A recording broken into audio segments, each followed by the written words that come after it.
दोस्तों, क्या भारत की सबसे अजेय और खौफनाक मिसाइल ब्रह्मोस एक लंबे युद्ध के अंदर भारत को दिवालिया कर सकती है? 1500 से ज्यादा ब्रह्मोस होने के बावजूद रक्षा मंत्रालय रातों रात एक अनजान 500 किलोमीटर वाली सस्ती मिसाइल के पीछे क्यों भाग रहा है? आखिर पर्दे के पीछे ऐसा कौन सा खतरा मंडरा रहा है जिसे देखकर के भारतीय सेना के जनरल्स ने अपनी पूरी मारक रणनीति ही पलट करके रख दी है? 5 करोड़ की एक साधारण मिसाइल पाकिस्तान के 50 करोड़ के एयर डिफेंस सिस्टम को कैसे रातों रात कबाड़ में बदल देगी? भारतीय सेना का वो खुफिया मैगजीन डिप्लीशन प्लान क्या है जिसके अंदर दुश्मन अपनी ही महंगी मिसाइलें फायर करके खुद अपनी कब्र खोदेगा और जब उसका खजाना खाली हो जाएगा तब आसमान से बरसेगी हमारी सबसे खतरनाक ब्रह्मोस? आखिर क्या है भारत का ये खौफनाक एसिमेट्रिक कोस्ट वॉरफेयर? जब भारत की ओर से एक साथ 200 सस्ती और साइलेंट सबसोनिक मिसाइलों का झुंड चाइना के सबसे खतरनाक एयर डिफेंस सिस्टम S-400 से टकराएगा तो जो तबाही मचेगी उसका अंदाजा शी जिनपिंग को भी नहीं होगा। दोस्तों, 30 करोड़ वाली महंगी ब्रह्मोस को पीछे छिपा करके भारत कौन सा सुपर गेम खेल रहा है जिसने बीजिंग के रणनीतिकारों की रातों की नींद उड़ा दी है? नमस्कार दोस्तों, मेरा नाम है मुकेश और आज हम भारत की उस खौफनाक और सीक्रेट मिसाइल रणनीति को डिकोड करेंगे जिसे दुनिया की कोई भी खुफिया एजेंसी पूरी तरह से समझ नहीं पाई है। दोस्तों, पिछले एक दशक के अंदर भारत ने अपने मिसाइल बेड़े को जिस रफ्तार और सटीकता के साथ में अपग्रेड किया है उसने वैश्विक रक्षा विशेषज्ञों का ध्यान खींच लिया है। ब्रह्मोस जैसी सुपरसोनिक क्रूज मिसाइल और आगामी LRLACM जैसी प्रणालियों के साथ में भारत ने अपनी डीप स्ट्राइक कैपेबिलिटीज को दुनिया के सर्वश्रेष्ठ लेवल पर पहुंचा दिया है। लेकिन दोस्तों, जब हम चाइना और पाकिस्तान जैसे टू फ्रंट वॉर के खतरे की बात करते हैं तो केवल उच्च टेक्निक वाली मिसाइलें ही जीत की गारंटी नहीं हो सकती हैं। दोस्तों, एक हाई लेवल रिसर्चर्स यानी कि शोधकर्ता के तौर पर जब हम भारत की मौजूदा मारक रणनीति, हथियारों के जखीरे और भविष्य की इंटीग्रेटेड रॉकेट फोर्स का गहन एनालिसिस करते हैं तो एक बात स्पष्ट हो जाती है कि भारत अब केवल एलीट वेपन्स के ऊपर डिपेंडेंट नहीं है बल्कि वो वैल्यूम, मास और सस्टेनेबिलिटी का एक ऐसा सुपर गेम खेल रहा है जो चाइना एंड पाकिस्तान के डिफेंस सिस्टम को पूरी तरह से पंगु बना देगा। भारत की डिफेंस रणनीति के अंदर ब्रह्मोस मिसाइल का स्थान सबसे ऊपर है। दोस्तों, मैक 3 की गति से उड़ान भरने वाली ये सुपरसोनिक क्रूज मिसाइल दुनिया की सबसे खतरनाक मिसाइलों में से एक है। इसकी अपार गति के कारण दुश्मन के रडार इसे ट्रैक करने और मार गिराने का समय भी नहीं रखते हैं। दोस्तों, यहां तक कि बिना विस्फोटक वॉरहेड के भी केवल अपनी गतिज ऊर्जा के कारण यानी कि काइनेटिक इंपैक्ट के कारण ये किसी भी बड़े बंकर या फिर जहाज को 2 भागों के अंदर डिवाइड कर सकती है। दोस्तों, स्टार्ट के अंदर MTCR की पाबंदियों के कारण इसकी रेंज को 290 किलोमीटर तक सीमित कर दिया गया था, लेकिन भारत के MTCR में शामिल होने के बाद से अब इसकी रेंज 450 से लेकर के 500 किलोमीटर तक बढ़ा दी गई है और ये अत्यधिक सुरक्षित और टाइम सेंसिटिव टारगेट्स को भेदने के लिए अचूक है। दोस्तों, ओपन सोर्स और डिफेंस एस्टिमेट्स के मुताबिक भारतीय सेना, नौसेना और वायुसेना के पास में मिलाकर के अनुमानित तौर पर 650 से लेकर के 1500 से ज्यादा ब्रह्मोस मिसाइलों का भंडार है। किसी भी देश के लिए ये एक बहुत बड़ा रणनीतिक भंडार है, लेकिन दोस्तों यहीं पर वो डार्क मिसिंग लिंक सामने आता है जिसे भारत के रणनीतिकारों ने समय रहते पहचान लिया है। एक पूर्ण स्तरीय युद्ध के अंदर जहां हजारों की संख्या के अंदर दुश्मन के छोटे छोटे ठिकाने नष्ट करने हो, वहां इतने महंगे और सीमित हथियारों का इस्तेमाल करना सैन्य बजट को बहुत तेजी से खत्म कर सकता है। ब्रह्मोस के अंदर जटिल रैमजेट इंजन और अत्यधिक उन्नत सीकर्स लगे होते हैं। इसे बनाने के अंदर समय लगता है और इसकी कीमत बहुत ही ज्यादा होती है। लेकिन दोस्तों, यदि आप दुश्मन के एक $50,000 के रडार या फिर ईंधन डिपो को नष्ट करने के लिए 3 से 4 मिलियन डॉलर की रणनीतिक मिसाइल खर्च कर रहे हैं तो आप सामरिक रूप से जीत सकते हैं, लेकिन आर्थिक रूप से आप हार रहे होते हैं। दोस्तों युद्ध के मैदान के अंदर सप्लाई डिपो, छोटे पुल, अस्थायी रडार साइट्स और बैकअप कमांड पोस्ट जैसे सैकड़ों सेकेंडरी टारगेट्स होते हैं जिन्हें तबाह करने के लिए ब्रह्मोस जैसी ओवरवेलमिंग स्पीड या फिर LRLSCM जैसी डीप स्ट्राइक कैपेबिलिटी की जरूरत नहीं होती है। यही से दोस्तों जन्म होता है उस 500 किलोमीटर वाली गुमनाम क्रूज मिसाइल के खौफनाक ब्लूप्रिंट का, जिसने दुश्मन देशों के पसीने छुड़ा दिए हैं। दोस्तों हाल ही के टाइम के अंदर रसिया यूक्रेन वॉर और मिडिल ईस्ट के संघर्षों ने पूरी दुनिया के सामने ये साबित कर दिया है कि 21वीं सदी का युद्ध केवल सबसे तेज या फिर सबसे उन्नत हथियारों के बारे में नहीं है। ये युद्ध एसिमेट्रिक कोस्ट वॉरफेयर का है। मॉडर्न वॉरफेयर का सबसे बड़ा सबक यह है कि युद्ध अब 10 या फिर 15 दिनों के अंदर खत्म नहीं होते हैं। महीनों या फिर सालों तक चलने वाले युद्धों के अंदर वो देश जीतता है जो अपने हथियारों की सप्लाई चेन को बिना रुके चालू रख सके। आज के इंटीग्रेटेड एयर डिफेंस सिस्टम, जिन्हें हम IADS कहते हैं, बिल्कुल उन्नत हैं, लेकिन दोस्तों उनके इंटरसेप्टर मिसाइलें जैसे कि पैट्रियोट या फिर S-400 की मिसाइलें बहुत ही महंगी होती हैं और तादाद के अंदर सीमित होती हैं।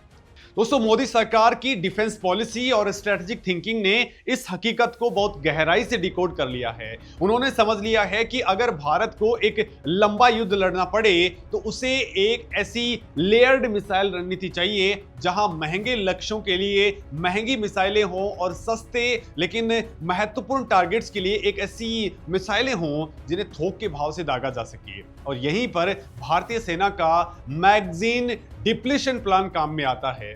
जब कोई देश सैकड़ों की तादाद के अंदर सस्ती क्रूज मिसाइलें या फिर ड्रोन एक साथ फायर करता है, जिसे हम स्वॉर्म अटैक कहते हैं, तो दुश्मन का एयर डिफेंस सिस्टम पूरी तरह से घुटने टेक देता है।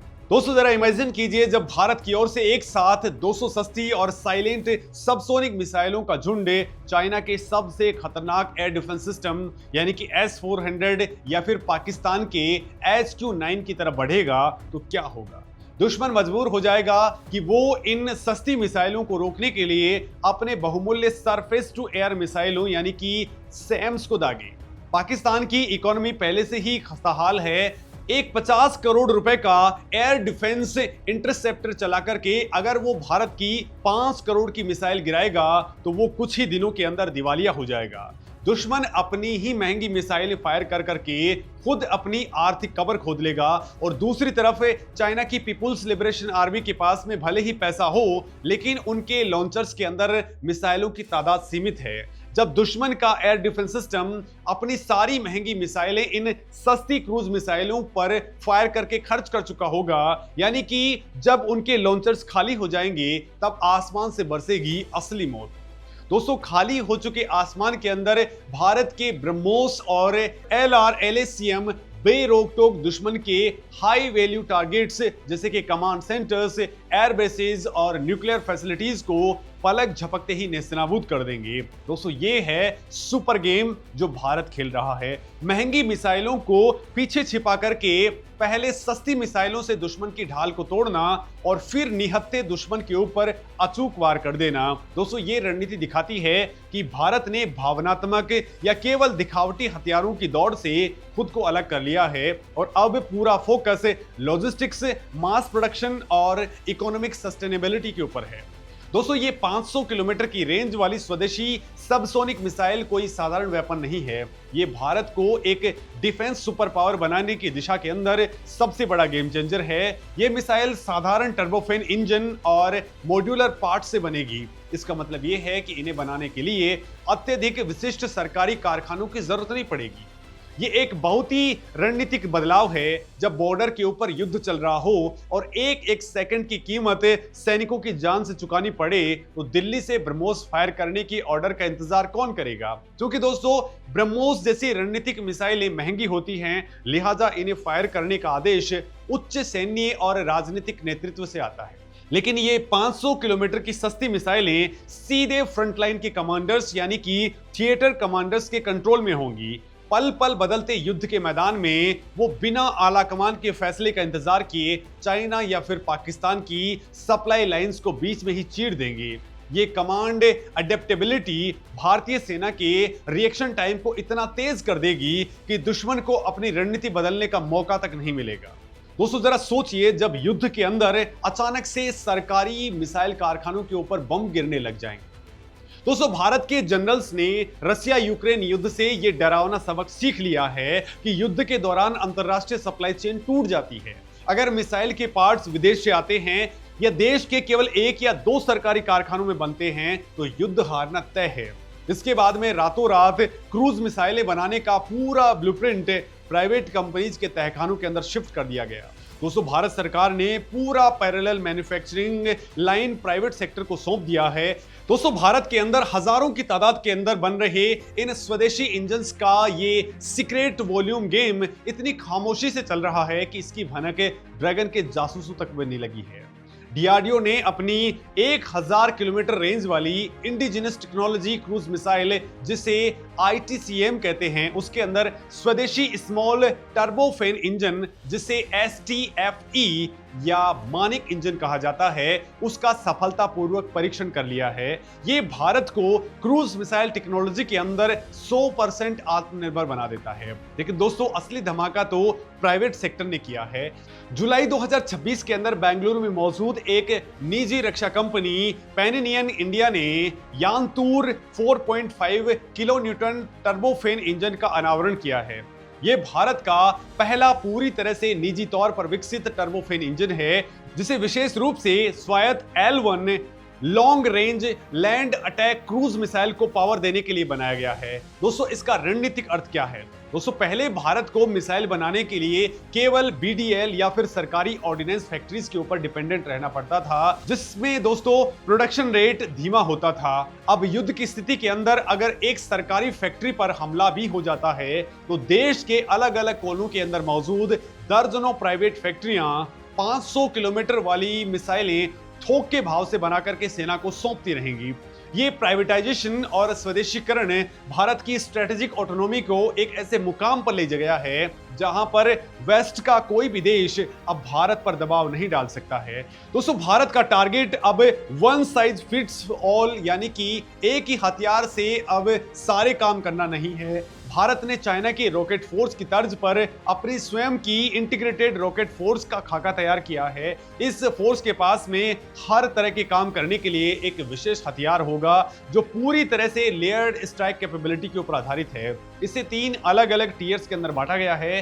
पहला है शॉर्ट रेंज टैक्टिकल टीयर, जिसकी रेंज 150 से लेकर के 500 किलोमीटर है। इसके अंदर प्रलय जैसी क्वासी बैलिस्टिक मिसाइलें शामिल हैं, जिन्हें खासतौर पर चाइना की डोंगफेंग 12 और पाकिस्तान की नासर मिसाइलों को काउंटर करने के लिए बनाया गया है। इसके साथ ही दोस्तों नई 500 किलोमीटर सबसोनिक क्रूज मिसाइल बड़े पैमाने पर दुश्मन के अग्रिम ठिकानों के ऊपर कहर बरपाएगी। इसका एक सबमरीन वर्जन यानी कि SLCM भी 500 किलोमीटर की रेंज के साथ में तैयार हो रहा है, जो समंदर की गहराइयों के अंदर दुश्मन के तटीय इलाकों को राख कर देगा। अब दोस्तों दूसरा है मीडियम रेंज इलीट टीयर, जिसकी रेंज है 400 किलोमीटर से लेकर के 800 किलोमीटर। इस टीयर का नेतृत्व ब्रह्मोस करेगी। दोस्तों जब सस्ती मिसाइलें दुश्मन के ऊपर एयर डिफेंस खाली करवा देंगी, तब ब्रह्मोस दुश्मन के टाइम सेंसिटिव ठिकानों जैसे कि चलते हुए रडार्स, एयरक्राफ्ट कैरियर या फिर कमांड सेंटर्स को पलक झपकते ही तबाह कर देगी, जो 1000 किलोमीटर से लेकर के 1500 किलोमीटर या उससे भी ज्यादा दूरी तक मार करेगा। दोस्तों 15 जून 2026 को डीआरडीओ ने 1000 से 1500 किलोमीटर रेंज वाली LRLACM का सफलतापूर्वक परीक्षण किया है। पूरी तरह से स्वदेशी तकनीक और इंजनों से लैस ये मिसाइल दुश्मन के रडार से बचकर के नीचे उड़ान भरने के अंदर, जिसे टेरेन हगिंग कहते हैं, उसके अंदर माहिर है। इसके अलावा निर्भय क्रूज मिसाइलें भी इसी टीयर का हिस्सा हैं। दोस्तों ये दुश्मन की सीमा के बहुत अंदर तक घुस करके उसके रणनीतिक बुनियादी ढांचे, पावर ग्रिड और मुख्य सैन्य मुख्यालयों को नष्ट करेंगी। ये त्रिकोण भारत को अजेय बनाता है। अब दोस्तों जरा इस पूरी रणनीति का जियोपॉलिटिकल और जियो इकोनॉमिक इंपैक्ट समझिए। पाकिस्तान की मिलिट्री स्ट्रेटजी हमेशा से भारत को 1000 कट देने की रही है, लेकिन दोस्तों अब भारत पाकिस्तान को उसी के जाल के अंदर फंसाने जा रहा है।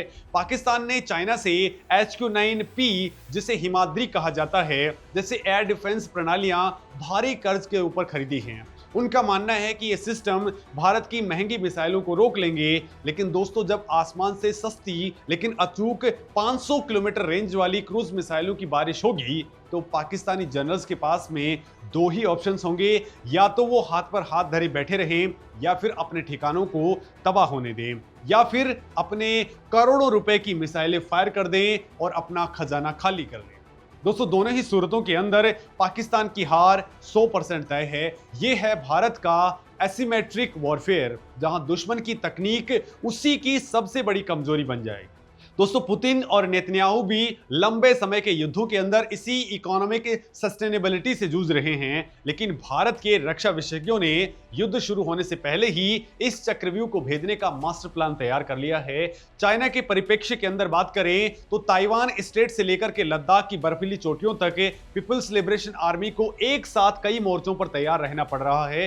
तिब्बत जैसे हाई ऑल्टीट्यूड वाले इलाकों के अंदर चाइना के लॉजिस्टिक्स वैसे ही बहुत ज्यादा स्ट्रेच हो चुके हैं। अगर भारत अपनी 500 किलोमीटर रेंज वाली मास प्रोड्यूस्ड मिसाइलों से तिब्बत के अंदर चाइना की सप्लाई चेन्स, पुलों, ईंधन डिपो और अस्थायी रडार स्टेशंस को लगातार निशाना बनाता है तो चाइना अपनी सेना को राशन और गोला बारूद तक नहीं पहुंचा पाएगा। दोस्तों S-400 सिस्टम बहुत ताकतवर है, लेकिन दोस्तों जब उसे 360 डिग्री से सैकड़ों सस्ते टारगेट्स का सामना करना पड़े तो दोस्तों उसका रडार क्लस्टर क्रैश कर जाएगा। मिसाइल इंटरसेप्शन का गणित बहुत ही सीधा है। अगर दुश्मन 200 मिसाइलें फायर करता है और आपके पास में केवल 100 इंटरसेप्टर हैं तो दोस्तों जो बाकी की 100 मिसाइलें हैं वो अपना टारगेट 100% हिट ही करेंगी। भारत इसी शेयर मास और वॉल्यूम के दम पर ड्रैगन की कमर तोड़ने की तैयारी कर रहा है। दोस्तों भारत की डिप्लोमेसी और ग्लोबल पोजीशनिंग को भी इस प्रोजेक्ट से जबरदस्त बूम मिलने वाला है।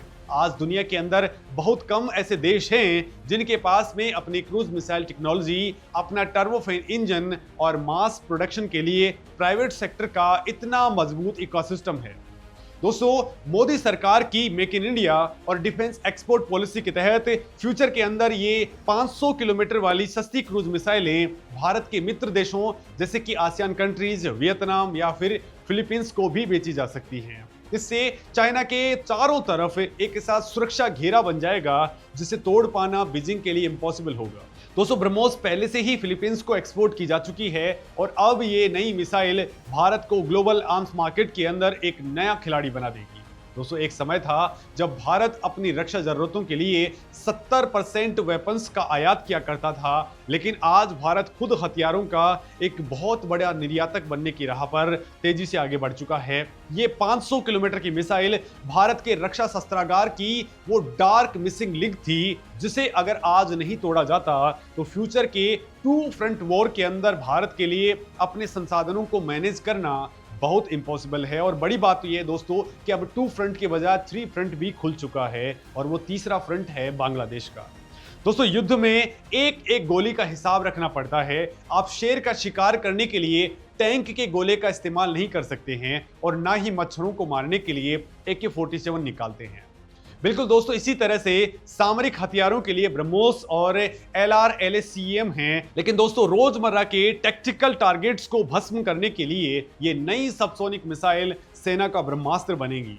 ये मिसाइलें सस्ती हैं, इसे बनाना आसान है, इसे कहीं भी फायर किया जा सकता है और सबसे बड़ी बात ये भारत के अंदर डिजाइन, डेवलप और मैन्युफैक्चरिंग की जा रही हैं। रक्षा मंत्रालय का ये कदम स्पष्ट रूप से संदेश देता है कि भारत अब किसी भी बाहरी दबाव के आगे झुकने वाला नहीं है। प्राइवेट कंपनीज को डिफेंस सेक्टर के अंदर उतार करके सरकार ने ये सुनिश्चित कर लिया है कि भारत का रक्षा उत्पादन कभी भी नहीं रुकेगा। दोस्तों पैन इंडिया का यांतूर इंजन हो या DRDO का मानिक इंजन, ये मशीनरी के पुर्जे नहीं हैं, ये नए और आक्रामक भारत की धड़कन हैं। ये दिखाता है कि भारत के इंजीनियर्स, भारत के वैज्ञानिक और सैन्य रणनीतिकार अब दुनिया के सबसे विकसित देशों से भी एक कदम आगे की सोच रखते हैं। जब कोई बॉर्डर पर टेंशन हाई होती है तो दुश्मन ये नहीं देखता है कि आपके पास में कितने महंगे वेपन्स हैं, वो ये देखता है कि आप कितनी देर तक उस टेंशन को सस्टेन कर सकते हैं। और भारत की ये नई रणनीति उसी सस्टेनेबिलिटी को अनंत काल तक खींचने की ताकत रखती है। दोस्तों आने वाले समय के अंदर जब भारत की इंटीग्रेटेड रॉकेट फोर्स पूरी तरह से ऑपरेशनल हो जाएगी तो भारतीय सेना दुनिया की सबसे घातक स्ट्राइक फोर्सेस के अंदर एक होगी। ये फोर्स किसी भी समय, दिन हो या रात, खराब मौसम हो या फिर इलेक्ट्रॉनिक जेमिंग का माहौल, दुश्मन के किसी भी टारगेट को पिन पॉइंट एक्यूरेसी के साथ में तबाह कर सकेगी। और ये सब कुछ होगा बिना आला कमान के फैसले के इंतजार के। दोस्तों, सीधे ग्राउंड कमांडर्स त्वरित आदेशों से ये सारा काम कर देंगे। ये डिसेंट्रलाइजेशन ऑफ द कमांड भारतीय सेना को एक ऐसी चपलता प्रदान करेंगे जो आधुनिक युद्ध के सबसे क्रिटिकल क्षणों के अंदर हार और जीत का अंतर तय करता है। दोस्तों, युद्ध केवल हथियारों से नहीं जीते जाते, बल्कि उस निर्णय क्षमता से जीते जाते हैं जो युद्ध के मैदान में बैठे एक कमांडर के हाथ में होती है। और ये नई मिसाइल उसी कमांडर के हाथ में एक ऐसा अचूक अस्त्र होगी जिसका कोई तोड़ दुश्मन के पास नहीं होगा। दोस्तों, आधुनिक युद्धों ने ये बात साफ साफ जाहिर कर दी है कि तकनीकी रूप से टॉप लेवल का वेपन होना ही सब कुछ नहीं है। जीत उसकी होती है जो महीनों या फिर सालों तक लगातार सटीक प्रहार कर सके। दोस्तों, हथियारों की तादाद, उनकी कम लागत और कारखानों की मजबूत उत्पादन क्षमता अब मिसाइल की गति और विस्फोटक शक्ति जितनी ही महत्वपूर्ण हो गई है। भारत की सेना ने इस बात को समझ लिया है कि ब्रह्मोस से लेकर के LR LACM तक और प्रलय से लेकर के इस नई 500 किलोमीटर की क्रूज मिसाइल तक भारत ने एक ऐसा अभेद्य जाल बुन लिया है जो किसी भी दुश्मन को कई बार सोचने पर मजबूर कर देगा। और दोस्तों, अब इस मामले में आपका क्या कुछ सोचना है? मतलब दोस्तों, अगर हमें दुश्मन का बहुत ही भारी भरकम हथियार उड़ाना है तो हम ब्रह्मोस फायर करेंगे, लेकिन छोटे मोटे उसके हथियारों को उड़ाने के लिए हम इस तरह के वेपन्स का इस्तेमाल करेंगे। ये भारत की बहुत ही बड़ी रणनीति है और इसका जो प्रोडक्शन होगा वो केवल कुछ सैकड़ों के अंदर नहीं, बल्कि हजारों या फिर लाखों की तादाद में होगा। तो सोचिए दोस्तों, भारत का इतना बड़ा प्राइवेट सेक्टर और हर प्राइवेट सेक्टर इतनी बड़ी तादाद के अंदर अगर मिसाइलें बनाएगा तो भारत की जो मिसाइल फोर्स है वो किस लेवल पर काम करेगा। आप इस मामले में क्या कुछ सोचते हैं? कमेंट में अपनी बात जरूर रखें। नमस्कार।